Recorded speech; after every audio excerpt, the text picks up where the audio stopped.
Buenos días a todos. El profesor Jesús Huerta de Soto es catedrático de Economía Política en la Universidad Rey Juan Carlos de Madrid.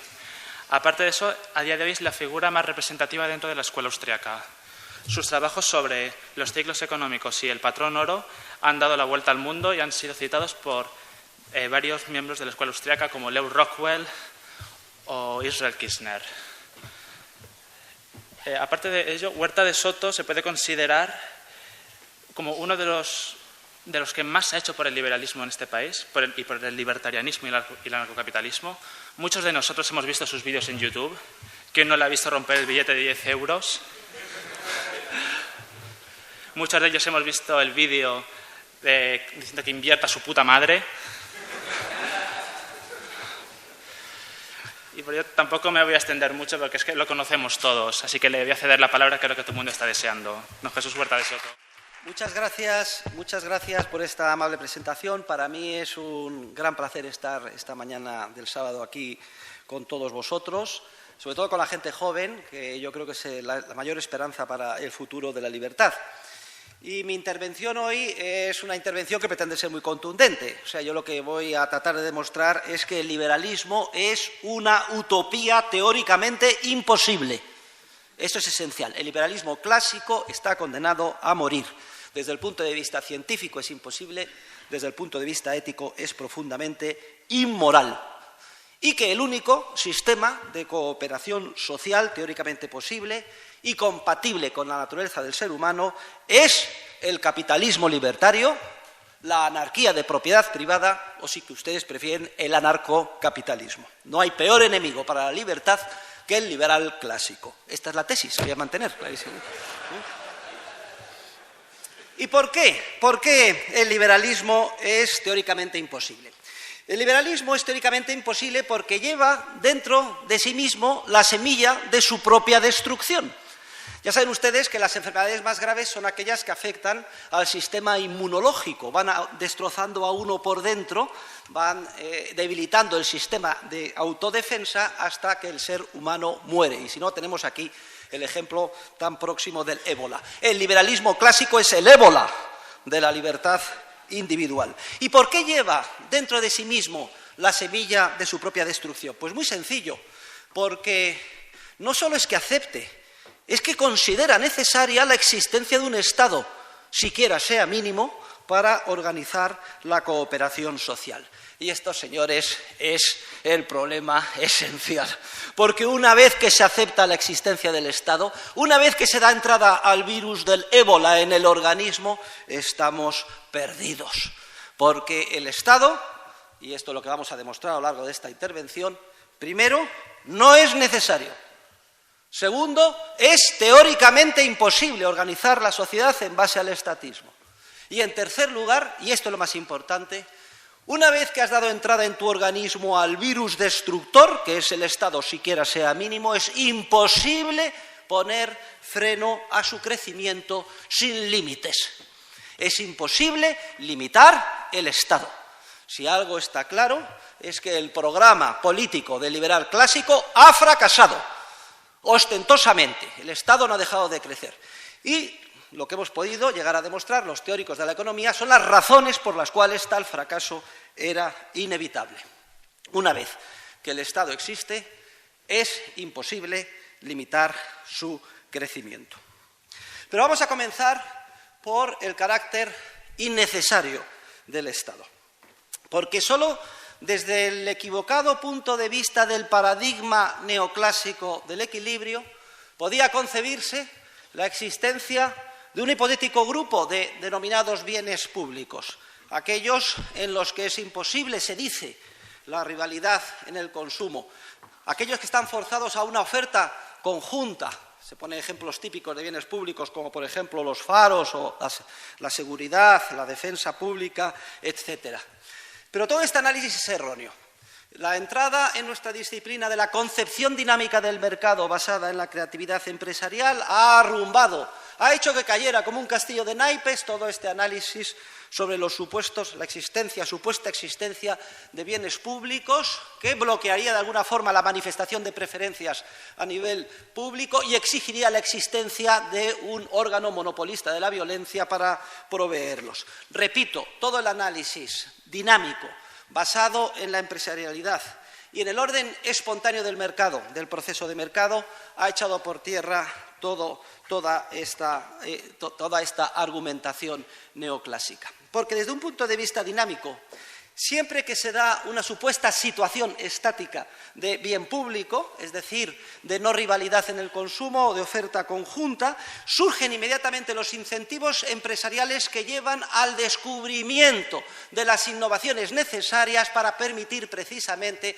que la oferta no sea conjunta o que se pueda producir la rivalidad en el consumo o excluir a los denominados free riders, usuarios gratuitos o gorrones, como ustedes los quieran denominar. Y tenemos múltiples ejemplos de este principio teórico. Recuerden, por ejemplo, el problema de la definición de derechos de propiedad en el lejano oeste en relación con las reses, como hay un problema ahí tremendo de definición de derechos de propiedad que da lugar a determinados conflictos, pero se van produciendo una serie de innovaciones paulatinas. En un primer momento el famoso cowboy armado, que además ha sido objeto de múltiples películas y western que nos han endulzado nuestra vida, sobre todo nuestra juventud, que iba a pistola vigilando dónde estaba el ganado y la propiedad de quién era y de quién no eran, y los problemas cuando había algún conflicto pues se dilucidaban, un par de tiros, a lo mejor algún pequeño ahorcamiento, y se mejoró muchísimo en lo que se refiere a la definición de derechos de propiedad. Pero no solo está el cowboy, hay otra innovación empresarial que es el marcaje de las reses. Se marcan las reses y ya se puede saber a simple vista si esta es la tuya o esta es la mía. Y así va evolucionando el proceso empresarial de descubrimiento de creatividad hasta que prácticamente se resuelve del todo cuando por primera vez se encuentra un procedimiento para separar de una manera bastante económica grandísimas extensiones de tierras, el conocido como el alambre de espino, el famoso alambre de espino. ¿Qué habría pasado si en el antiguo lejano oeste norteamericano, siglo XIX, pues se hubiera decidido desde Washington, desde el centro del Estado, que como hay problemas de rivalidad en el consumo y definición de derechos de propiedad, vamos a considerar todos los recursos, toda la tierra pública y dirigir desde Washington, en base a mandatos coactivos y reglamentos, la asignación de derechos de propiedad?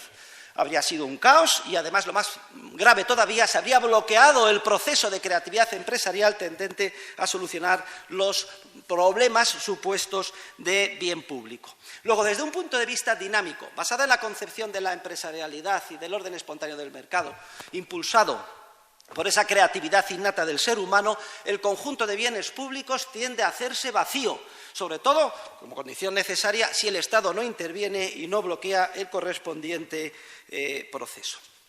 Y es que para la definición, defensa y adquisición de los derechos de propiedad no hace falta el Estado. Esto es una cosa obvia. Aquellos que han estudiado Derecho sabrán que el derecho es el resultado de la plasmación evolutiva de la naturaleza del ser humano a lo largo de generaciones y generaciones. Esta es la manera en la que conciben los grandes jurisconsultos clásicos del derecho romano, Ulpiano, Gallo, Papiniano, y que tienen ustedes resumida en esa cita deliciosa que yo siempre me gusta repetir en mis obras, que conocemos gracias a Cicerón, que la recoge en la República, que pone por boca de Catón cómo para él el proceso social romano era mucho más desarrollado, avanzado que el de otros pueblos, porque no era el resultado de la mente de un solo hombre, como podía ser Solón en Atenas, Licurgo en Esparta, sino que era el resultado de un proceso evolutivo en el que habían intervenido muchas y muchas generaciones, cada una de las cuales incorporando su pequeño granito de información, conocimientos,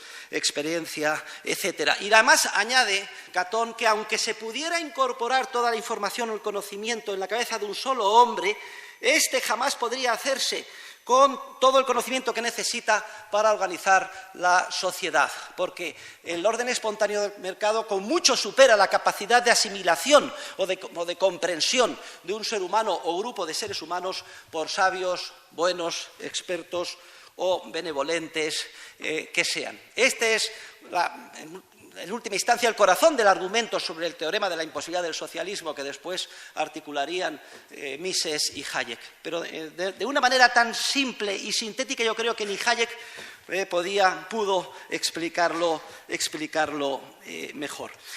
Y parece que han pasado más de 2000 años, pero parece que no hemos aprendido nada, porque si ustedes se leen el último libro del perverso responsable de la última crisis, Alan Greenspan, que se titula El mapa y el territorio, y ven los comentarios que hace Alan Greenspan a su libro, en él dice que no sabe por qué no pudieron dar respuesta a los supermodelos matemáticos desarrollados por la Reserva Federal, el Fondo Monetario Internacional, Goldman Sachs, etcétera, lo que llaman ellos con el nombre rimbombante de Dynamic Stochastic General Equilibrium Models, modelos dinámico-estocásticos de equilibrio general, con muchas fórmulas, que en teoría tienen en cuenta todos los escenarios, meten toda la información y con eso se pretende dirigir la política monetaria y el futuro económico de nuestras vidas. ¿Por qué fracasaron?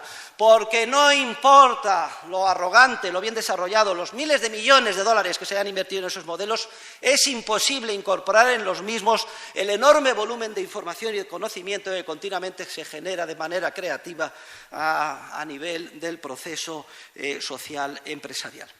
Y la definición del derecho como resultado evolutivo no requiere, por tanto, de ningún Estado. El Estado llega muy posteriormente. En la época de Justiniano se piensa que se va a olvidar el derecho y que, de alguna forma, hay que plasmarlo por escrito, el corpus juris civilis, pero el derecho que ya se conocía, que ya existía. Es claro que el derecho es, por tanto, un proceso evolutivo que está más allá, es previo al Estado, está continuamente evolucionando y no es preciso el Estado para definirlo, ni tampoco es preciso para defender el derecho. El Estado defiende de una manera muy imperfecta el derecho. Más que lo que defiende de una manera muy imperfecta el derecho, yo diría que es que el Estado es el principal enemigo del derecho a todos los niveles. Cuando oímos hablar del Estado de Derecho, yo creo que es una contradicción en los términos. Yo cuando fui liberal clásico, tengo que reconocer mis pecados graves hasta el año 2000. En el año 2000 ya abjuré de semejante herejía y gravísimo error. Pensaba, iluso de mí, que podía existir tal cosa, que se podía elaborar un programa de lucha política y de investigación científica en torno a conseguir un Estado de Derecho. Esto es imposible.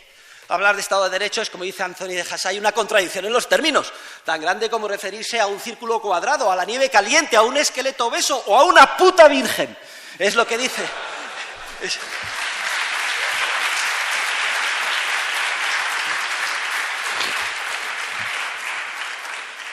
Luego, no requiere ni para la definición ni para la defensa del derecho, no se requiere la existencia del Estado. Todo lo contrario, el Estado es el principal enemigo a la hora de defender el verdadero derecho, es el principal obstáculo para su definición. Y cuanto antes nos quitemos la venda de los ojos y nos demos cuenta de esta realidad y de las razones teóricas por las que siempre esto va a ser así, mucho mejor en nuestro avance en la lucha por la libertad. Ahora bien, no solo el Estado es, desde el punto de vista científico, innecesario, es que además el estatismo, entendido por estatismo el deseo de organizar la cooperación social en base a un órgano monopolista de la coacción institucional o la violencia, que conocemos con el nombre de Estado. El estatismo es teóricamente imposible. Toda la teoría austríaca sobre la imposibilidad del socialismo de alguna forma se generaliza y se convierte en una teoría sobre la imposibilidad del estatismo. Estoy preparando la 5ª edición española de mi libro Socialismo, Cálculo Económico y Función Empresarial. Y muy seriamente he considerado la posibilidad de cambiarle el título, porque el problema no es el socialismo. Ya me he dado cuenta a lo largo de las últimas décadas que estábamos atacando a un muñeco de paja, a algo que no es realmente lo malo. El problema no es el socialismo, el problema es el Estado en sí, el problema es el estatismo, y por eso mi libro debería de volver a titularse como Estatismo, Cálculo Económico y Función Empresarial. Porque si hay una conclusión esencial del análisis teórico de la escuela austríaca es que es imposible organizar cualquier parcela de la vida en sociedad en base a la coacción institucional, incluyendo la definición del derecho, incluyendo la defensa del derecho, incluyendo la justicia, incluyendo el orden público. Y ello por unas razones esenciales. Analizo con detalle estas razones a lo largo de las 450 páginas de mi libro, pero que las podemos resumir aquí. Primero, por razones de información o conocimiento. Me he referido a ellas cuando he hecho la cita de Catón.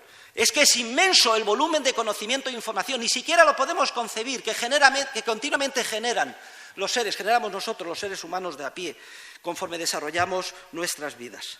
En segundo lugar, por la naturaleza curiosa, distinta, diferente del tipo de conocimiento o información que desarrollamos de manera creativa y empresarialmente, conforme vamos actuando. Es una información de tipo tácito, es una información articulable, que por tanto no se puede transmitir de manera formalizada a ningún centro de información, digamos, a los supuestos expertos, que son los titulares del poder político o los asesores de los políticos, para que puedan ellos, de alguna manera, elaborar leyes justas e imponerlas por la fuerza al cuerpo social. Este programa de investigación y este programa político está condenado al fracaso, no solo por el enorme volumen de información de que se trata, sino por el carácter específico de tipo tácito, no articulable y no transmisible de manera inequívoca a un órgano central. Pero es que además, y en tercer lugar, la información y el conocimiento del que estamos hablando no es una información o conocimiento que esté dado, congelado en algún sitio, acumulado y se pueda transmitir o llevar de un lugar a otro. La información no está dada, porque la información la estamos cambiando continuamente los seres humanos como resultado de nuestra creatividad empresarial.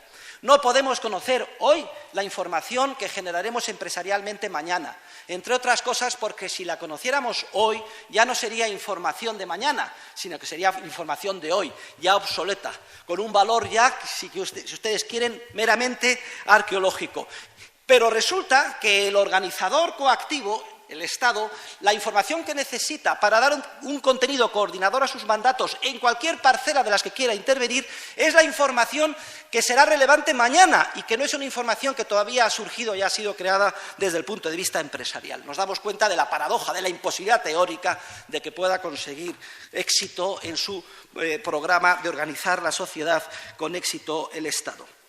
Y, en cuarto y último lugar, lo más importante, es que Estado es coacción. Esto es lo más importante. Esto es lo que tenemos que repetir una y otra vez a todos los niveles. Estatismo es coacción, es violencia sistemática, es policía, es cárcel, es tiro en la nuca, son cámaras de gas. Es todo lo mismo, con pequeñas diferencias de grado. Y la coacción bloquea la creatividad empresarial de los seres humanos de a pie. No solo es que la información que necesita el Estado es una información futura que todavía en gran medida no ha sido creada, es todavía más grave. Es que resulta que como el Estado siempre incide de manera coactiva en el cuerpo social, bloquea precisamente, y en la medida en que incida con éxito, bloquea la creación de información de primera mano, que es precisamente la que necesita para dar un contenido coordinador a sus mandatos el día de mañana. Esas son las 4 razones principales por las cuales el socialismo, el estatismo, es teóricamente imposible. Y hay otras muchas consecuencias periféricas del daño que hace el Estado en nuestras vidas. Las pueden estudiar con detalle en mis obras o en cualquiera de las obras relacionadas con este tema. Pero quizá lo más importante es el efecto profundamente corruptor que genera el estatismo. El Estado nos corrompe a todos los niveles, nos destroza a todos los niveles, corrompe el concepto de ley, lo sustituye por un simple reglamento o mandato, corrompe el concepto de justicia, que es la adaptación de nuestro comportamiento a unas normas pautadas, normas de derecho en sentido material, general, con aplicación general y abstracta e igual a todos, y lo sustituye por una pseudoley, un reglamento que nos obliga a desarrollar un comportamiento específico en unas circunstancias concretas que no tiene nada que ver y que pretende imponer los fines de aquel que está al mando. Y me da lo mismo que haya sido votado o no democráticamente. Esto es irrelevante desde el punto de vista del efecto corrupción y del efecto perversión. Pero, ¿qué les voy a decir que ustedes no conozcan? Si es que coge uno, abre la prensa todos los días y parece que todo esto es una enfermedad moral y que nuestros líderes, por ejemplo, el rey Felipe VI, no, es que necesitamos volver a la moralidad. Yerran gravemente en el diagnóstico del problema. No se trata en que de pronto todos hayamos dejado de ser morales. Es que resulta que el sistema basado en el Estado corrompe nuestro comportamiento de manera sistemática. Y que no me diga alguien, pero ¿qué dice usted, profesor Huerta de Soto? Que el estatismo es teóricamente imposible, pero ¿no vivimos con un Estado? ¿No están prosperando las sociedades? ¿No a trancas y barrancas avanzamos? Y la respuesta es que esto, en la medida en que suceda, no sucede como consecuencia del Estado, sino a pesar del Estado. Esta es la idea esencial, que además da título a una de las obras de mi gran colega y amigo Carlos Rodríguez Brown, que recomiendo que todos ustedes lean. Todo lo que ustedes puedan ver bueno que les rodea no es resultado del Estado, sino que ha podido surgir con grandes dificultades a pesar del Estado. Y aquí me gustaría que todos fuéramos conscientes de que el ciudadano en general muy fácilmente cae víctima de una peligrosísima ilusión, porque como consideramos que, por ejemplo, son esenciales para nuestra vida las carreteras, la educación, los hospitales, el orden público, y como vemos que en la situación actual las carreteras, el orden público, la educación, etcétera, las proporciona malamente el Estado, identificamos Estado con estos bienes que son tan necesarios. Y pensamos que si no existiera el Estado no existirían estos bienes supuestamente públicos. Este es el gravísimo error de esta falsa correlación. Tenemos que darnos cuenta de que el Estado es una rémora y de que sin Estado dispondríamos de carreteras, educación, hospitales, orden público muchísimo más eficientes, muchísimo más moral en cuanto a su comportamiento y a un coste mucho más reducido. Esta es la idea esencial de la agenda libertaria que debemos de mantener y convertir en el centro de nuestro esfuerzo divulgador y teórico hoy en día. Pero hay un tercer argumento, una tercera idea esencial, y es que seamos conscientes de que además, una vez que se abre la puerta al virus del Estado, es imposible poner límite a su expansión. Esta es una idea esencial, clarísima. La tienen ustedes más o menos desarrollada intuitivamente, por ejemplo, en las obras de Hans Hermann Hoppe, en su libro sobre la democracia, el Dios que fracasó, The God That Failed, y de hecho le lleva a una serie de conclusiones que en algún sentido pues parecen un poco chocantes, como por ejemplo la conclusión teórica a la que llega Hoppe de que a estos efectos y como mal menor una monarquía absoluta sería menos peligrosa que una democracia, porque el monarca absoluto, considerándose propietario de su reino, pues aunque solo sea para no matar las gallinas de los huevos de oro y dejar algo a sus herederos, salvo que sea profundamente idiota, pues tenderá a ser menos dañino, perjudicial que un sistema democrático. Bueno, dejemos esta discusión ahí. Yo puedo parcialmente estar de acuerdo, pero tendría que ser un rey de un reino pequeñito, no más grande que Andorra o Mónaco. Muchos reinos que tuvieran su finquita y trataran de atraer equipo capital y recursos humanos y la gente pudiera votar con los pies. Bueno, puedo concebir ese sistema, sin duda alguna, sería mucho más atractivo para la libertad, la civilización y el progreso que el que tenemos ahora. Pero volviendo al sistema democrático, yo estoy completamente de acuerdo con Hayek. No hay nada más peligroso para la libertad que la democracia. Dice Hayek que democracia, etimológicamente, significa kratos, significa poder absoluto en el pueblo. Y una cosa que suponga poder absoluto es algo a lo que no tenemos que oponer los amantes de la libertad. Y dice Hayek, si por democracia se entiende lo que etimológicamente significa, yo no soy demócrata, y lo repito aquí ahora personalmente. Y él define otro sistema que califica de isonomía, igualdad de todos ante la ley, o como mucho demarquía, en la que no hay poder absoluto, sino que si hay que tomar alguna decisión desde el punto de vista administrativo que se tome en términos de mayorías democráticas. Pero ya esto es una concesión que supone abrir la puerta al virus del estatismo y por tanto peligrosa, y todos sabemos que Hayek, que era una persona muy brillante, también era muy desordenado de mente y nunca llegó hasta las últimas consecuencias coherentes con sus propios puntos de partida. Lo que sí tenemos que tener en cuenta es que la mezcla de lo que es la existencia de un órgano monopolista de la coacción con la naturaleza del ser humano es como la nitroglicerina, es una mezcla explosiva.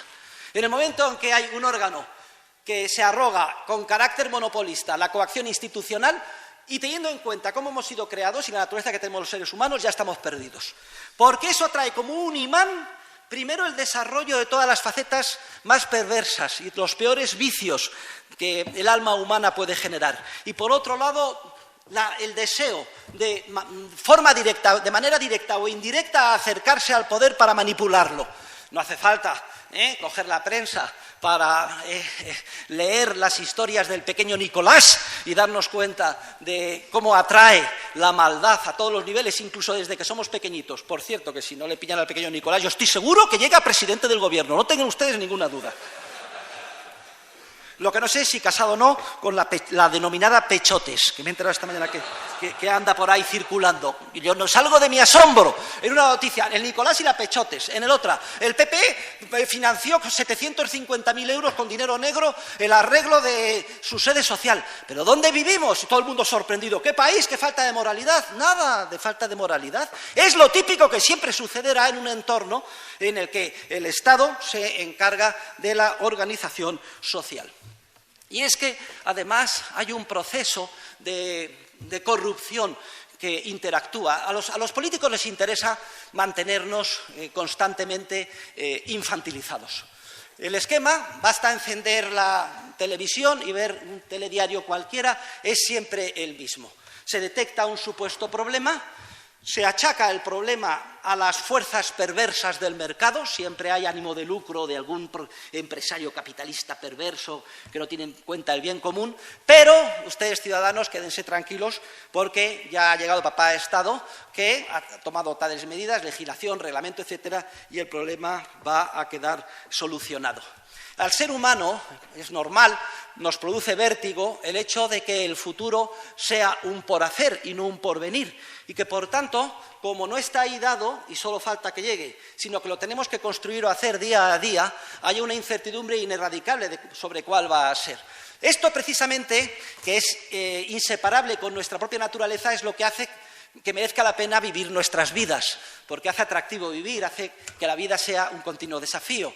Pero también a muchas personas, y en muchas ocasiones, esto nos produce vértigo, nos da inseguridad. Nos gustaría tener una seguridad sobre lo que va a pasar mañana, nos gustaría tener una bola de cristal, nos gustaría tener algo al que poder agarrarnos. Y en cuanto los políticos nos ofrecen esta vana ilusión de que se van a ocupar del destino de nuestras vidas desde que nacemos hasta que morimos, de que de todo, la educación, la sanidad, la vivienda, las vacaciones, el sueldo, va a estar en buenas manos, en ese momento caemos en la trampa. Es muy sencillo caer en este pecado de borrachera del poder y dejarnos comprar y decir sí, que sean ellos. Y a través del sistema político democrático, que se basa en como todos sabemos, en la compra de votos, pues nos dejamos comprar y ponemos todas las esperanzas en el Estado. Otra cosa es que luego los hechos son rotundos y se pondrá de manifiesto que lo que se ha prometido no se puede cumplir. Y eso produce gran indignación.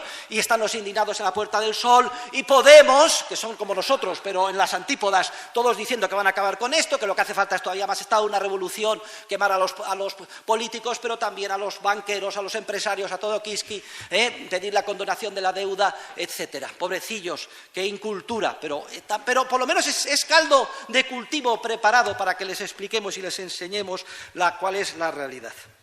Porque la realidad es que en esa borrachera del poder, en esa infantilización de los seres humanos, a la larga hay una serie también de principios económicos contra los que no se puede luchar. Por ejemplo, la racionalidad de la ignorancia, estudiado por la Escuela de Public Choice. No sé si es relevante estudiar los programas de los partidos políticos y además votar con conocimiento de causa, porque todos descontamos que nuestro voto es irrelevante. Todos sabemos que en cualquiera de las elecciones en las que hemos ido a votar, si no hubiéramos votado, el resultado es el mismo. Entonces, ¿para qué votamos? Porque somos gilipollas integrales. ¿Por qué votamos?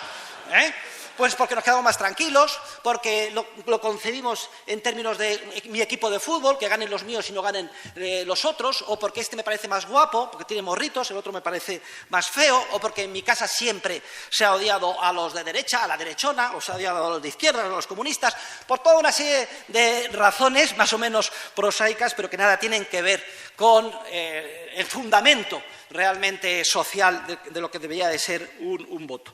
Y no solo la racionalidad de la ignorancia continuamente actúa, sino también el peso continuo y creciente de los grupos de interés. A río revuelto, arrogancia de pescadores. Nadie se ocupa de defender a la mayoría silenciosa, los grupos de interés se organizan, presionan directamente para conseguir ventajas concretas del poder político a cambio de apoyos puntuales. Y así es como funciona el sistema, lo estamos viendo todos los días. A los políticos les importa 3 pepinos lo que nos suceda más allá de las siguientes elecciones. Es el efecto de la miopía gubernamental. Solo quieren comprar nuestros votos, conseguir el poder y luego, si te he visto, no me acuerdo. No hay ninguna obligación de cumplir lo que se prometió en las elecciones. Es lo que se denomina el principio de la representación no vinculante. Y si a eso añadimos el papel de los funcionarios o burócratas, que son los que se encargan luego de manera concatenada de imponer los reglamentos voluntaristas del poder, los funcionarios siempre son víctimas de la megalomanía.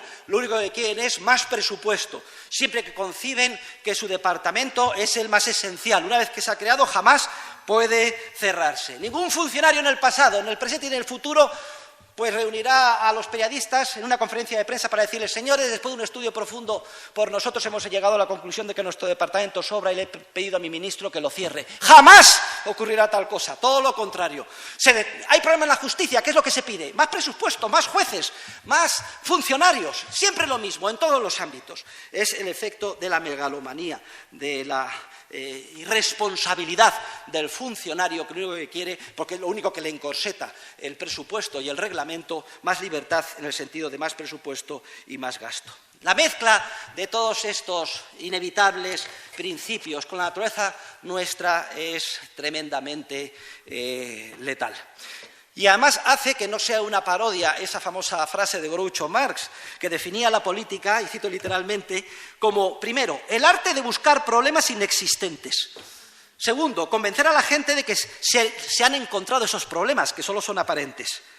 Tercero, hacer un diagnóstico erróneo de los mismos.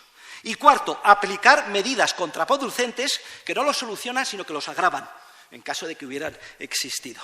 Esa era la definición, la parodia de Groucho Marx, pero me parece que después de lo que estamos hablando coincide completamente con lo que sucede en la realidad. Y es además sorprendente cómo no nos damos cuenta de que el principal peligro para nuestras vidas está en el Estado. O sea, el ídolo al que todo se sacrifica hoy en día es el Estado, es el becerro de oro que de alguna forma nos tiene obnubilados en una situación esa situación de borrachera en la que no somos capaces de darnos cuenta de lo que está sucediendo, pero todos estamos adorando continuamente al becerro de oro del Estado, incluso nosotros los que estamos aquí, muchos de los cuales son ustedes, como era yo hasta el año 2000, esos perversos liberales clásicos. Sin darnos cuenta salimos de nuestra casa y nos indignamos si es que resulta que el metro público no funciona bien. Parece mentira que es esto, estamos entrando al juego, es casi inevitable no darse cuenta de hasta qué punto el efecto corruptor ha llegado a nuestras propias almas. Y son tan hábiles los protagonistas de esta borrachera del poder, en la que además también participan los intelectuales, los catedráticos, los líderes del pensamiento, etcétera, que dan apoyo a los políticos, también a cambio de prebendas, etcétera. Es tan tremendo que incluso son capaces de convencer a la ciudadanía que la culpa de los problemas y conflictos que ineludiblemente ellos mismos generan se encuentran en otros. En otras razones, en otras causas. Generalmente, ¿en qué? En la economía de mercado, en el capitalismo, en la empresa, en el ánimo de lucro, etcétera. Incluso los líderes sociales más conspicuos, estoy hablando de papas, etcétera, en vez de reconocer que el principal peligro para sus respectivas religiones radica en el Estado, empiezan a hablar de que si la desigualdad, que si las ansias de materialismo, que si la falta de solidaridad, es decir, buenismo puro y duro y barato. No todos los líderes sociales son así. Tenemos, por ejemplo, el caso del Papa emérito, Joseph Ratzinger, Benedicto XVI, Tiene mucha gracia porque es el que de manera más clara ha explicado que el Estado, sin ninguna duda, es la encarnación del demonio, del maligno. Ya saben ustedes esto, lo claro que está. Por ejemplo, en el volumen 2 de su sobresaliente biografía, Jesús de Nazaret. Ratzinger lo que pasa es que las cosas las dice en plan alemán, Panzer, pero poniéndolo siempre en boca de otros. Y comenta las tentaciones a las que se ve sometido Jesucristo. De la primera a la segunda dice, y ahora viene la más grave de todas. Viene el demonio, el maligno, y coge a Jesús y lo sube arriba de unos peñascos en un monte. Y le dice, observa todos los reinos, estados de la tierra, cuyo poder me ha sido concedido. Es decir, todos están al servicio del demonio. Te los ofrezco si me adoras. Cita literal de San Lucas, no hay ninguna duda. El Estado es la encarnación del demonio.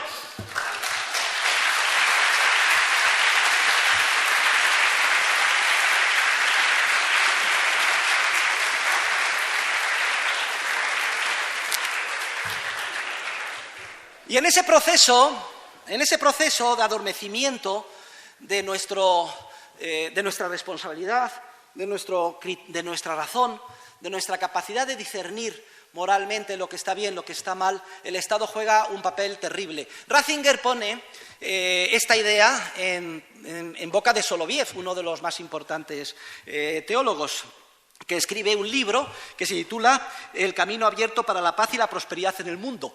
Dice, este libro está escrito por el anticristo, es decir, por el maligno.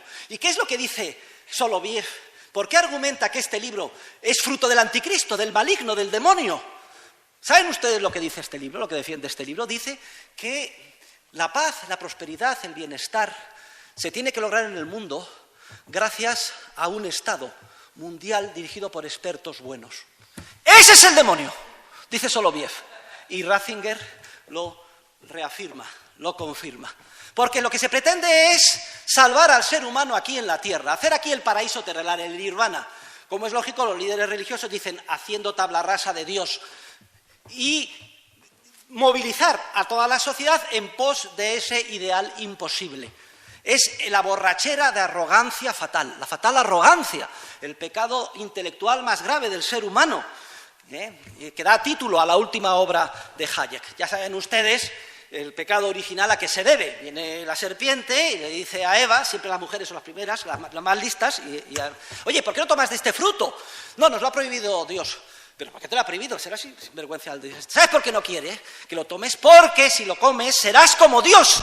Describe perfectamente la arrogancia fatal que nos tienta continuamente el ser humano y que hace precisamente que, siendo así nuestra naturaleza, sea tan letal la existencia del Estado, que nos ofrece satisfacer ese deseo de arrogancia a través del órgano monopolista de la coacción. Cómelo y serás como Dios. Comió Eva y luego se lo dio a Adán, que como todos sabemos los hombres son una pandilla de gilipollas y hacen lo que dicen sus mujeres.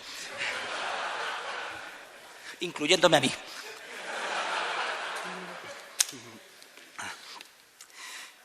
Bueno, pues yo creo que es suficiente para haber comentado rápidamente y con las restricciones de tiempo que tenemos el por qué el Estado es una utopía teóricamente imposible y además es un virus como el ébola peligrosísimo. Mire, prefiero a un comunista, a un fascista, a un nazi, a un liberal clásico, porque por lo menos sabemos que está equivocado, que es un peligro y donde hay que atacar, pero el liberal clásico lo tienes dentro de ti mismo. Es peligrosísimo. A ver si después de esta conferencia aquí se produce un cambio importante en todos los que estamos sentados. ¿Cuál es la salida? Pues no hay otra salida que la anarquía de propiedad privada, el anarcocapitalismo o el capitalismo libertario. Es el único sistema de cooperación social compatible con la naturaleza del ser humano, compatible con tal y como hemos sido creados los seres humanos, con esta innata capacidad creativa. Toda la teoría económica sensata de la escuela austríaca se basa en el estudio del orden espontáneo del mercado. Es decir, sin necesidad de ser dirigido desde arriba, por la simple búsqueda de ganancia, los seres humanos nos damos cuenta de que salimos ganando intercambiando con los demás. Do this. Y somos capaces de manera evolutiva de descubrir, primero, unos con más capacidad empresarial que otros, que logramos mejor nuestros fines si a cambio de lo que tenemos pedimos un medio que, aunque no necesitemos directamente, sí que nos damos cuenta que es objeto de intercambio con más frecuencia. Y ese medio, en la medida en que se generaliza, se convierte en un medio de intercambio generalmente aceptado, que es el dinero.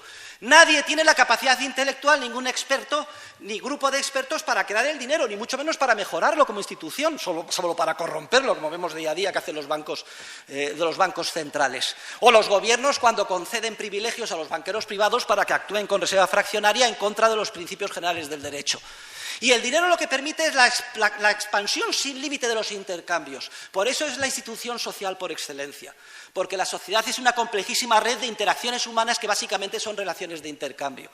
Y en esa multiplicación exponencial de los intercambios tenemos que entendernos con el otro, y entonces surgen evolutivamente y de manera asintótica idiomas o lenguajes. Y hoy en día el castellano, el chino y a nivel internacional, científico y económico, el inglés sobre todo, como fue en su día el latín. Y además en esos intercambios tenemos que desarrollar unos comportamientos pautados, el apretón de manos, el contrato hay que cumplirlo. Y si no lo hacemos, pues somos objeto de un estigma. Y va surgiendo el derecho. Y así sucesivamente con todas las instituciones sociales, que son esenciales para nuestra vida. Y especialmente las que se refieren a la definición, defensa de los derechos de propiedad, a la prevención, represión y sanción del crimen. Miren, por muy grave que les parezca a ustedes un crimen, siempre será un juego de niños en comparación con el máximo criminal de la historia, que es el Estado.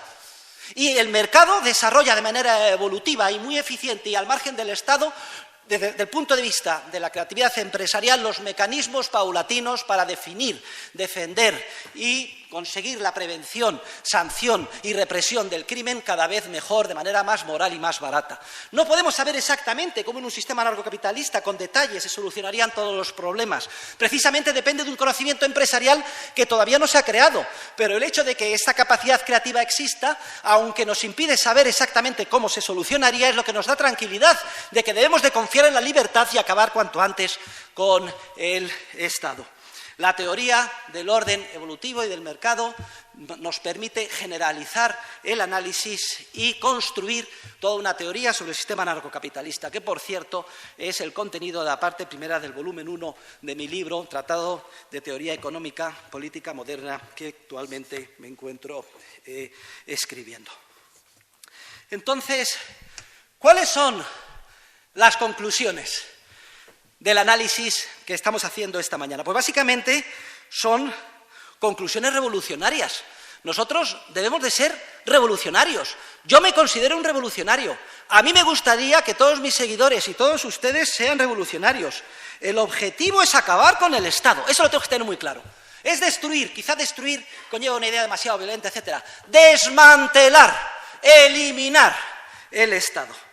Tenemos que superar ese liberalismo utópico e ingenuo de los liberales del siglo XIX, siglo XVIII y XIX. Hombre, se les puede permitir, estaban luchando contra el ancien régime, pero hombre, han pasado 200 años, 150 años, no podemos seguir diciendo las mismas tonterías. Esto es algo que dije en el año 2000 en la reunión general de la Mont Pelerin Society en Santiago de Chile. A todos mis colegas de la Mont Pelerin, no podemos seguir diciendo las mismas cosas que hace 150 años o 200. Tenemos que hacer una actualización, un ayornamiento del sistema de defensa de la libertad. Hay que acabar con el liberalismo clásico.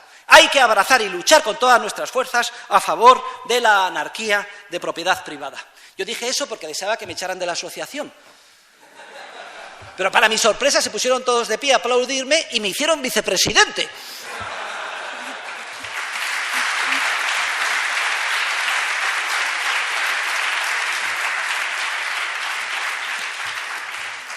Y aunque sea parafrasear a Marx, no todo lo que dijo Marx es una tontería. Aunque sea parafrasear a Marx, es vital hoy en día acabar con este liberalismo utópico y sustituido por el liberalismo verdaderamente científico, que no es el liberalismo clásico, sino que es el libertarismo basado en la anarquía de propiedad privada. Y aquí me gustaría dar algunos consejos, sobre todo a los más jóvenes. Cuando me vinieron a ver la primera vez sus representantes, de Estudiantes para la Libertad, a mi despacho en la Rey Juan Carlos, yo les dije no, yo siempre te digo que no, es lo que también recomiendo a mis alumnas. Mirad, chicas, de entrada siempre no, porque para decir sí siempre se está a tiempo.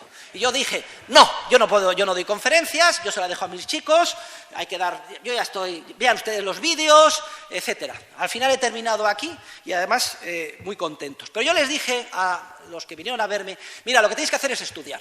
Me parece fenomenal que el movimiento se expanda, que también copiando a los soviets se vayan haciendo estas células en todas las universidades y departamentos, me parece fenomenal, pero esto va a quedar en agua de borrajas como no estudiáis. Y les hice un pequeño quiz, examen. ¿Te has leído La acción humana? No. ¿Te has leído los libros de Rothbard? No. ¿Te has leído mis libros? No. Cuando os leáis todos, me invitáis.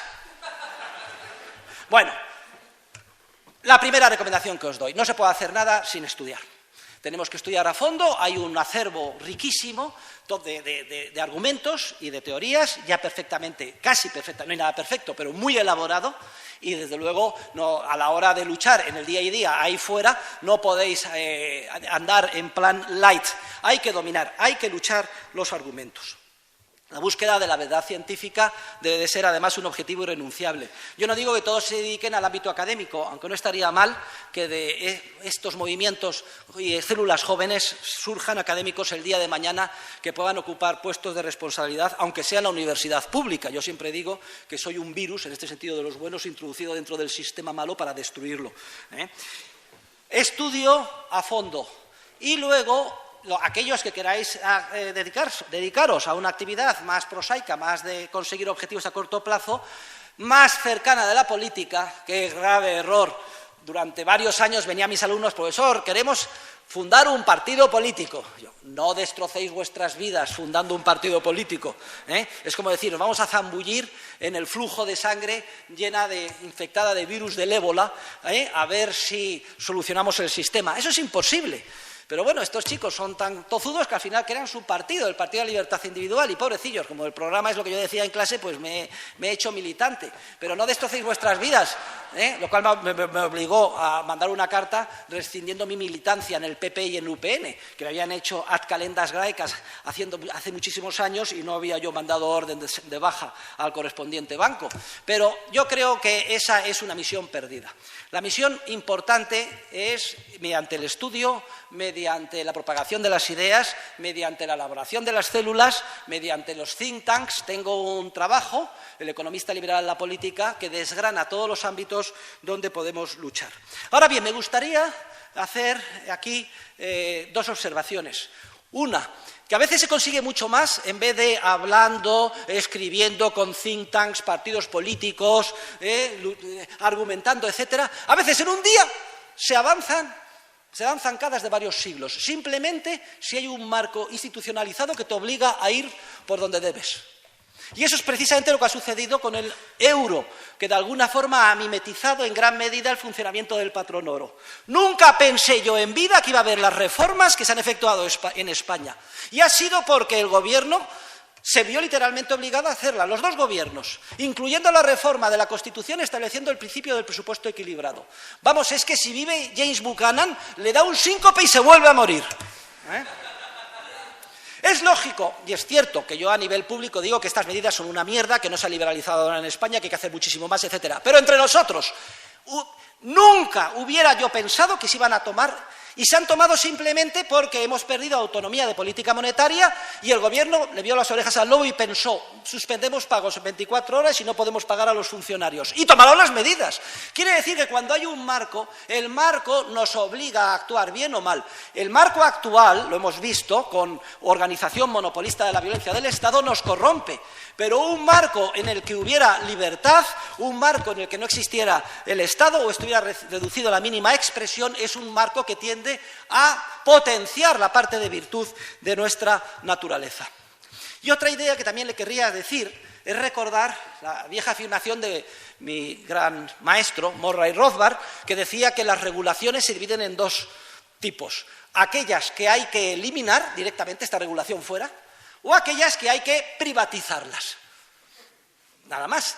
Claro, si uno ve, pues yo que sé, a unos vendedores ambulantes en la puerta de tu casa y eres liberal, puedes cometer el error de pensar, pues que cada uno haga lo que quiera. que estén aquí, que vengan a vender, etcétera. Grave error. La solución es que la calle tiene que ser privada y la correspondiente comunidad de propietarios establecerá el reglamento de uso. Es decir, hay que privatizar la regulación. Mientras no se privatice el recurso, que no haya regulación puede ser altamente perjudicial para la cooperación social. Y la regulación tiene que ser una regulación tan próxima a aquella que habría en caso de ser el recurso privado. El problema es que no se sabe mientras el recurso no se privatice, pero en muchas ocasiones se tienen indicios de cómo habría que actuar por una vía teórica, cierta experiencia histórica, intuiciones, etcétera. Lo digo porque, por ejemplo, en el ámbito de la teoría monetaria es mucho mejor, mientras no exista patrón oro con coeficiente de caja del 100% para la banca privada, pues que haya un patrón que se aproxime a él, como puede ser el euro sin nacionalismo monetario y sin tipo de cambio flexibles. Pero nuestros compañeros de viaje del virus del ébola letales de la Universidad de Chicago son tan idiotas que piensan que la libertad significa libertad de tipos de cambio, etcétera. No sean ustedes ingenuos en el análisis. No encontrarán a nadie más radical y puro que yo, hasta el punto de que a mí el profesor Rayo me parece un tibio socialdemócrata.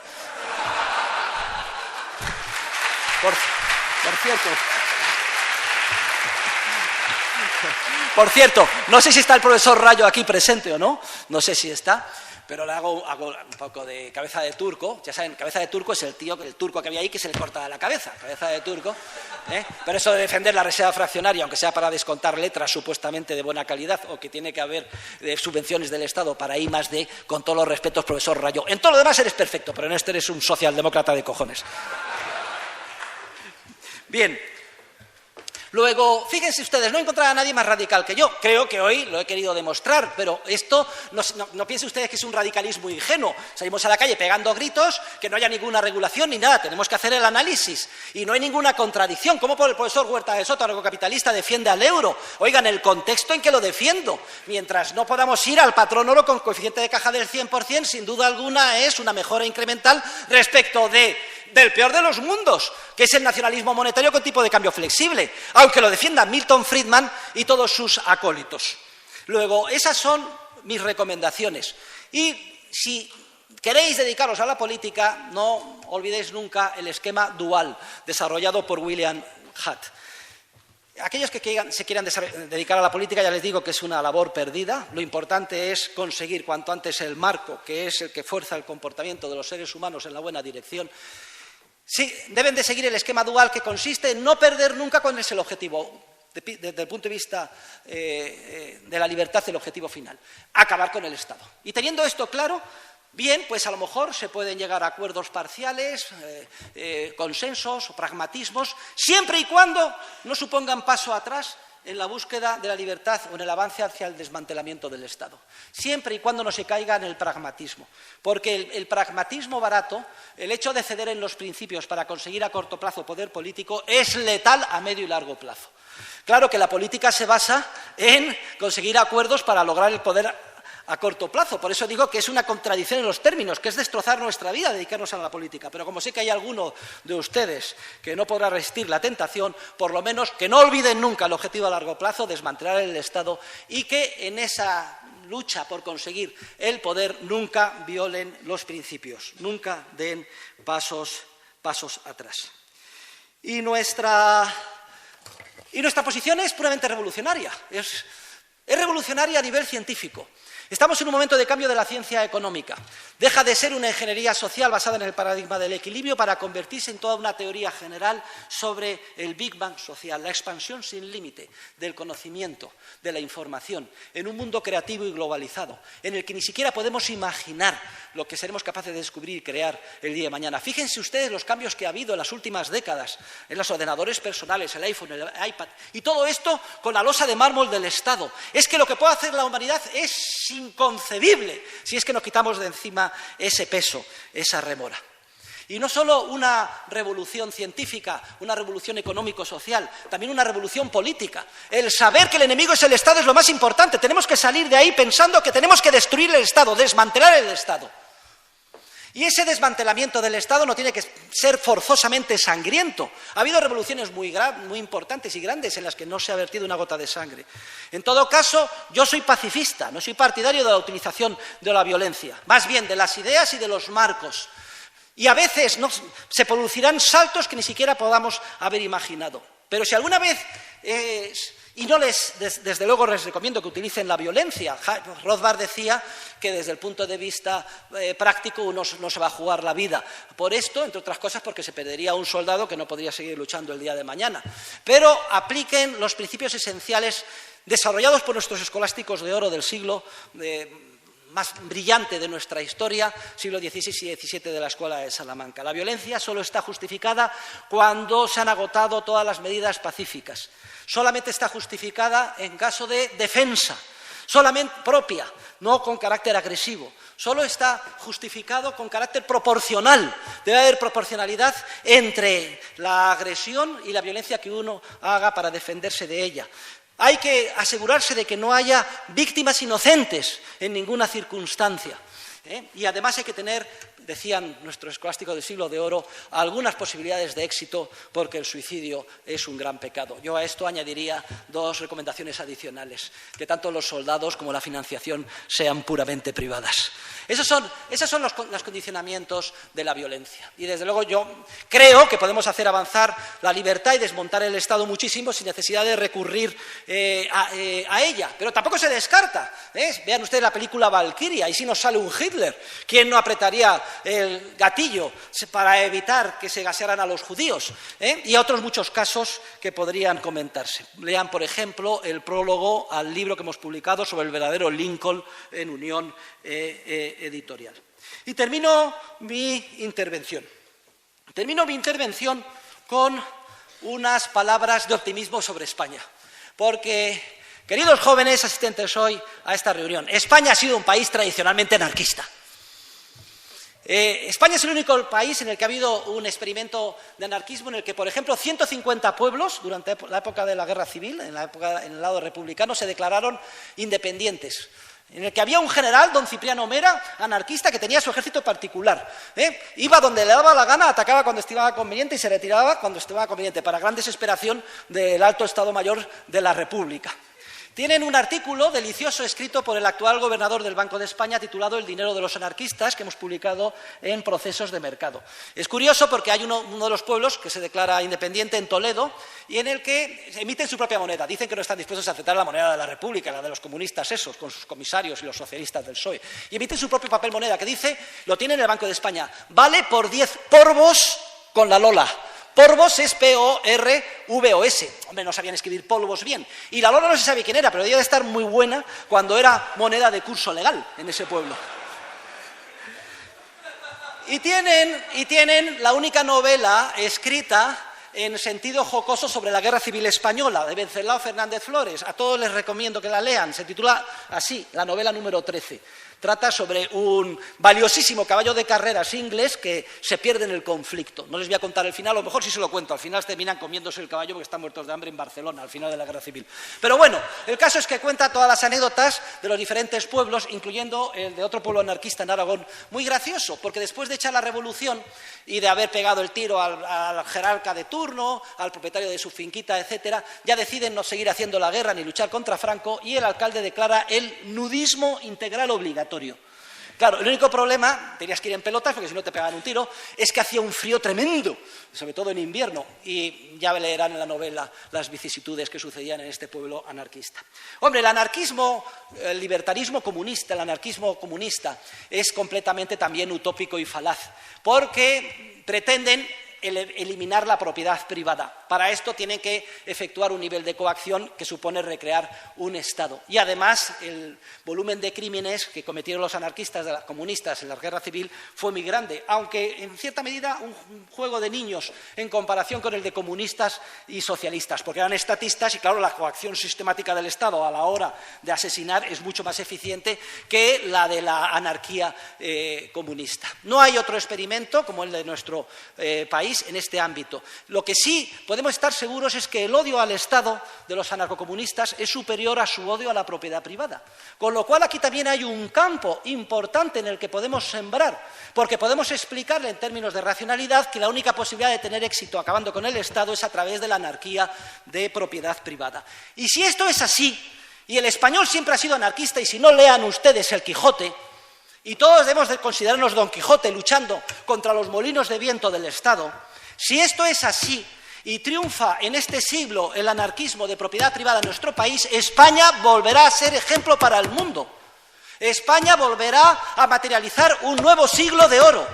Se encontrará en la vanguardia de una nueva etapa en la que felizmente recordaremos al Estado simplemente como una oscura reliquia de la historia. Muchas gracias.